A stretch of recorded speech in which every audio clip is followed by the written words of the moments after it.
How long have I been on the road? Yeah. 19 years. 19 years? Yeah. Give or take a year.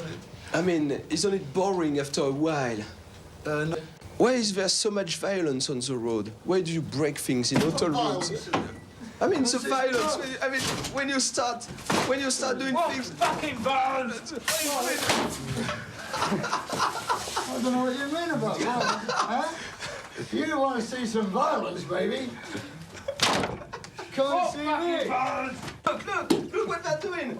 It's animals. Why are you doing this? Why are you doing this, Lemmy? Why not? Oh, sorry, we shouldn't be doing this. Oh, well, it's all part of the... Don't break it on me. Don't break it on me. No! Not me! How long did you come? You want to do an interview? Yeah, do it. What's it like being killed by Motorhead?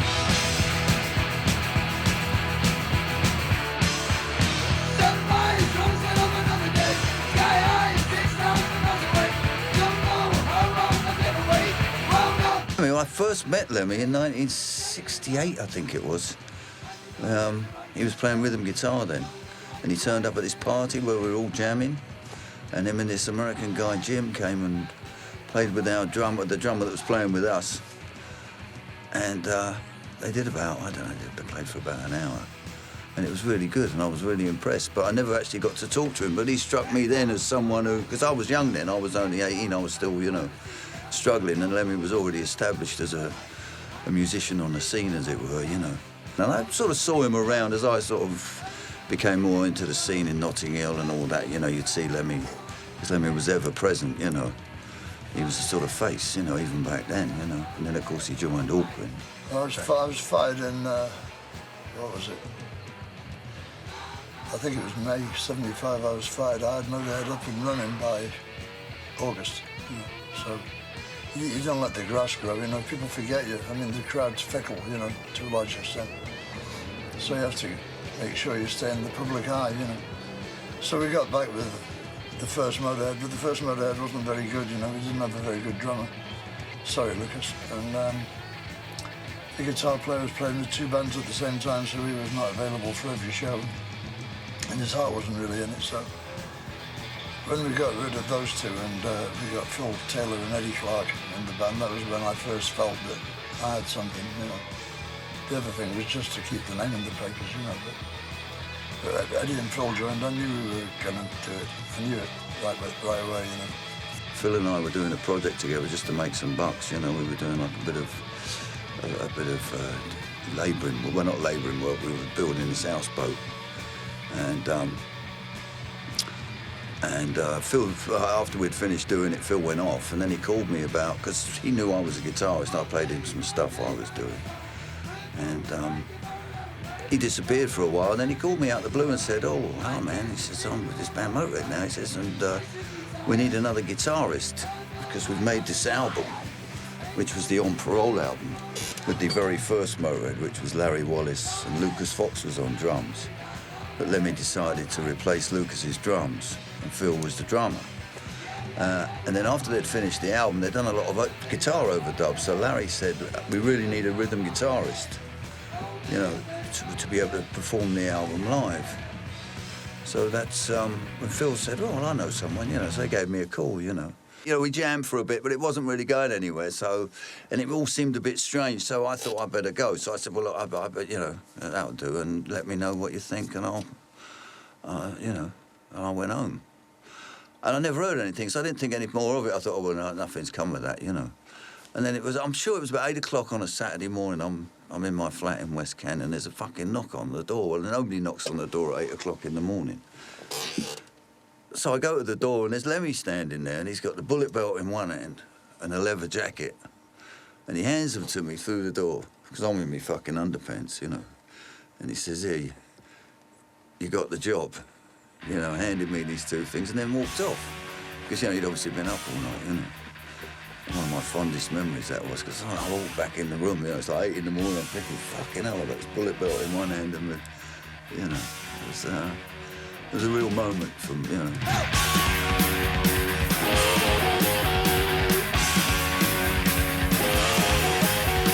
I had a flat. Well, I had a room in a flat. I had a room in a flat. It was a constant struggle just to pay for that, which was fuck all money, £5 a week or something, I don't know, 10 quid a week. What about Phil and Lemmy? They were in squats. Well, there was no way of really getting any income, you know. It was any money we got for the band, we either owed it or we had to pay the petrol in the van, you know what I mean, and maybe eat that day or whatever, you know what I mean. Money was thin on the ground. I mean, it was thin on the ground everywhere in those days. You know what I mean? It was the 70s, you know what I mean, 76. I mean, the punk era had grown out of the state of the fucking country in a way, you know what I mean? It was, you know, we were struggling. There wasn't any money about. But, you know, you still, as long as you had a bit of dope and a bit of speed, you know, and you're playing your music, fuck me, what else did you need? Because you'd always get, you know, there'd always be a few girls about, you know. You had a roof over your head, even if it wasn't your own, you know. So fucking what, you didn't care in those days, you know. You certainly didn't think you were going to live forever. You know what I mean? I mean, Roger Daltrey says, hope I die before I get old. It wasn't a question, you know, it wasn't that thinking. The thinking was, well, you know, I'm going to die, so fuck it.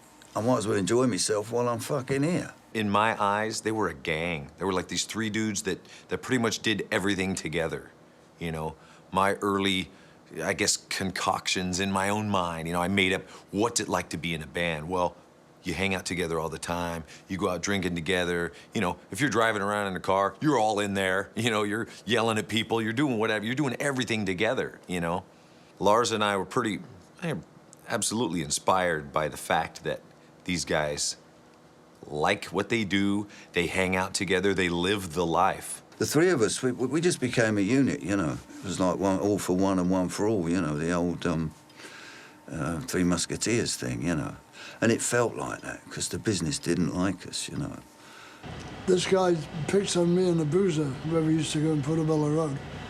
And Eddie and Phil jumped on him and nearly killed him. Like, they took him outside and beat the shit out of him.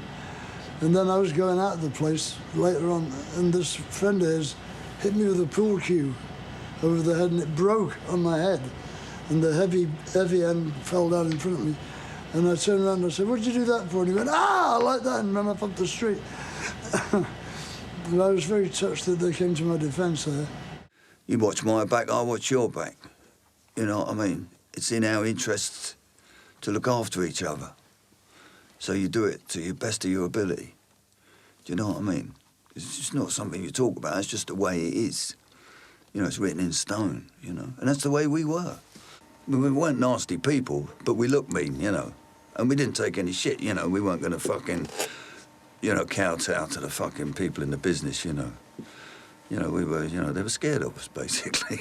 I saw Filthy Phil Taylor at the 7-Eleven one day over on Curson and Sunset. That made my month. Did you say hi to him? No, I just kind of, you know, I just rather just kind of just watch him walk by and watch the little hatchet swing from his ear.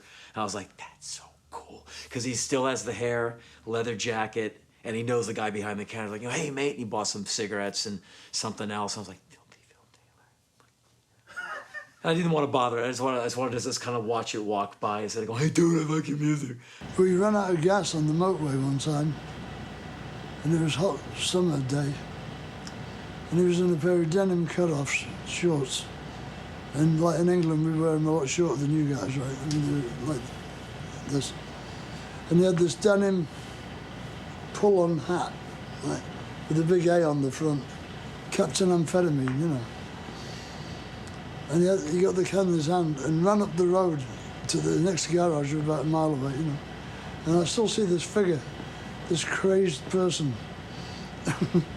This vision, Captain America, you know, with a gas can in his hand running up the street on the hard shoulder. People are going off the road looking at him, you know. Drove down to Rockfield doing the first album. And I was up and I was outside. There was this table and bench thing, eating some breakfast. And he came out and he's naked. All these cottages all around, the curtains going back. He said, "It's all right, I'm on drugs." We always thought he should be a comedian, you know. Lemmy always said he should be a fucking comedian. But you listen to that early stuff, and, you know, that's where most drummers wanted to be able to play double bass. Everyone wanted to be Filthy. Oh, fuck me, I'll tell you about Overkill. Well, Phil had just got this double bass drum kit. But, of course, we haven't got any tunes with bass drums in. because bass drum, double bass drums weren't, you know what I mean? It was a new thing then back in 79 or 78, or 78 it was. It was a new, you know, to actually use them in tandem like that. So he said, why can't we do a tune like this? And he went, and he really fucking got it going, you know. And I said, all right, then, well, you do that then, and we'll see what we can do over the top. So, you know, we agreed fucking E, me and Lemmy. Off he went. Lemmy started playing something, and I started playing in E, and then, fuck me, before we knew it, we had Overkill. And then we added a few bits, like the outro solo, which is fucking awesome. I mean, I always wanted to do that. Up until that time, I'd always wanted to do a solo over those particular chords. You know, and then it was like, hey, man, this song's called Overkill anyway. Why don't we fucking finish and start again? Because then, yeah, fucking great, man. In fact, let's do it again. So he did it 3 times. I mean, that was the thing, you know. It's fucking awesome, man. I mean, fucking awesome. I will be getting up and doing it with them again. I love it, man. Yeah. And I'll tell you what, I got up in Sweden recently and it fucking blew my mind. I'd forgotten the power. The power on stage. I mean, man, it's fucking, you know, you can lean into the sound. I could lean at fucking that angle and the sound would keep me up, I'm fucking sure. It was so loud. It was awesome. I was like, oh, I'd take a couple of deep breaths, you know, get my chest so I could fucking take it, you know. And the bomber coming down, you know, burning the top of me fucking head because I got no fucking air there now. Fucking thing, you know, like fucking toast here. It was fucking great, man. I tell you, it was fucking great. They took elements of what existed as heavy metal, mixed it with punk, and created this frantic, intense, powerful music form that, you know, went on to define heavy metal as we know it. The silver-tongued devil, a demon wench. I know just what I'm doing. I like a little innocent bitch. You got Phil on fucking drums, who was really quite an intricate drummer. He was busy. He was busy. And then you got Lemmy playing rhythm guitar on bass, you know, with this fucking awesome fucking noise coming out. You know, and I'm trying to fucking play. I've got a smaller amp, and I'm trying to play, you know, and I'm kind of a bit blues-based, you know. But I got a bit of an edge, you know, but I'm a bit sort of, you know. And so I think it was the struggle of the three of us actually coming together that actually created what it was. You know, like, you know, Lemmy being the way he was, Phil fitting in between, and me going in on top of that, you know. And I think that's what made the music different, was because it was, you know, it was three. It wasn't like punk seemed to be something, you know, with all his singing and the emphasis on that. Where Motorhead was more about the groove. I mean, one of the headlines we had, the worst band in the world, you know, but it was in big letters. Well, I mean, it was fucking great. You know, because I didn't give a fuck. Well, you kind of care to a point, but, you know. But the kids were turning up, you know. I want to see the worst band in the world, you know. They must be great. I saw them open for Ozzy on Blizzard of Oz, on Ozzy's first tour. They opened for Ozzy at the Palladium in New York City. This is like 81, I want to say, because it was the first Blizzard of Oz record. And Motorhead opened. This was fucking great for us, because we were having a lot of trouble getting to America, you know. Because we weren't that big a band. You know, Ace of Spades was out then, doing well. And No Sleep Till Hammersmith came out during that tour and went straight to #1. Suddenly we'd made it, but we were in America at the time, so we missed all the free drinks. That's me and Lemmy used to go, oh, fucking hell. We would be here when we got a #1 in England, you know, because it would be like drinks on the house, you know. I already knew who they were then. I was already into it. But, like, I had no idea what to expect. And most people at the Palladium that night, it was like a 3,000-seater, they had no idea. They were just, it was like that, what's that commercial with the guy sitting in the chair with it getting blown back? Most people kind of had this stunned look on their faces after Motorhead was finished and just like, where's Ozzy? They weren't ready for Motorhead, even though we were supporting Ozzy. You know, I mean, it freaks a lot of people out, you know, and it was difficult. In some places, like, you know, Omaha, Nebraska, and places like that, you know, all that, there were some difficult places. At that time, it was completely, there was nothing else like it, you know what I mean? It was this speedy, fucking noisy thing that just sort of went and sort of did it to you. And then it stopped, and that was it. You know, in the days of being able to blast, well, nowadays you can blast it even better, but blasting music in your car, there was something about showing who you were, not only by your car, what you wore, but what you listened to, obviously. And driving around, you know, blasting Motorhead in your car was always good. always causing some sort of head turning. Huh? What is that? When I had started up my rock band, Body Count, actually Motorhead videos was something I made everybody watch. You know, we watched some of the shows and stuff. I was like, you know, this is energy. Motorhead was speed music, speed music on speed, I think, and free people on speed. Speed, why speed is such a good drug? If you're gonna take a drug and play music, speed's a good one, as long as you don't get too fucking, you know, because it keeps your energy levels up, but it keeps them constant.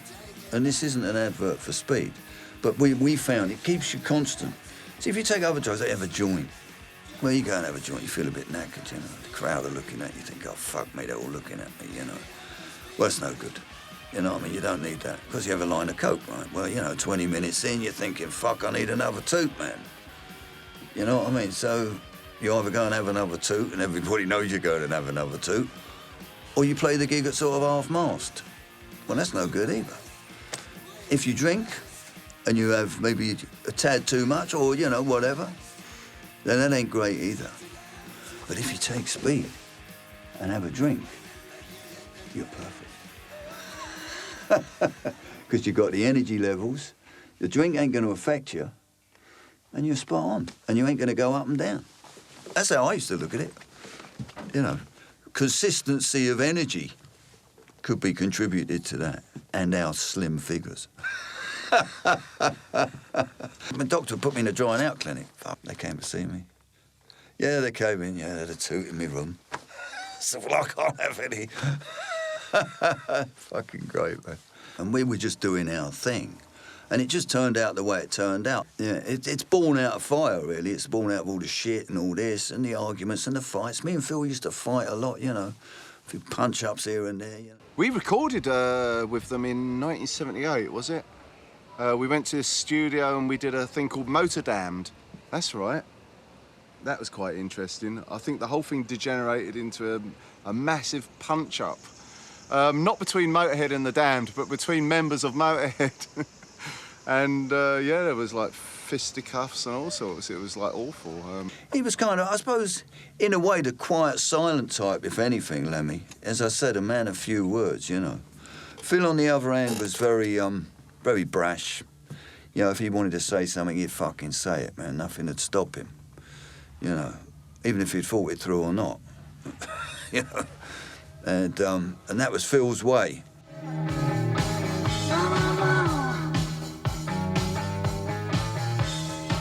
You know, we did all we could for our fans. We were very grateful to our fans because we knew that they were the only fucking reason we were fucking there. And the fact that they stayed true to us meant that we were there. And, you know, we never forgot that, and I know Lemmy hasn't forgot it since, you know. After every show, we would just sign autographs, you know. I mean, it was policy. I was in Japan recently. I never got there. So I hadn't been there, and, of course, there's guys there with fucking Ace of Spades album, a couple of guys with the No Sleep album. There's a few of these people. They got Phil and Lemmy's fucking autograph, and there's a gap for mine. And they've been waiting 25 years for me to get there. I mean, I'm thinking, fucking hell. I'd like to think that, you know, Lemmy enjoyed those times. And I'd like to think that Phil enjoyed those times, because I fucking certainly did. They were the best times of my fucking career, you know. You know, they were the real, you know, you get the real fucking highs, you know, but you also get the real lows, you know. But for me, they were the best time of the year, and I can only assume that for them it must have been pretty much the same, you know. And you only get that sort of thing once, you know, on the way up. Once you're up there, it's a fucking, you know, it's another shit, you know, it's another thing entirely, you know. The best bit is climbing the fucking ladder, man.